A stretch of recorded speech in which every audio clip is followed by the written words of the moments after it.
Hello mga ka-chan! So for today's vlog, samahan niyo kong mangawit papunta sa napakagandang bulkan na si Daragang Magayon na matatagpuan sa probinsya ng Albay. So makikita niyo nagsimula ang ating biyahe ng 4:30 ang madaling araw. So nag-breakfast tayo kay McDo at nagsisimula ng makita ang liwanag.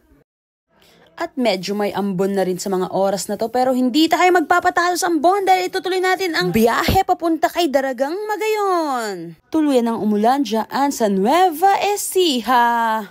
At makalipas nga ang mga ilang oras ay nandito na rin tayo sa pa-comment naman po kung nasaan tayo banda, basta maraming billboard. At dito na nga lang din po tayo nagpalipas ng gabi. At kinamagahan nga po tuloy natin ang biyahe papunta sa Albay.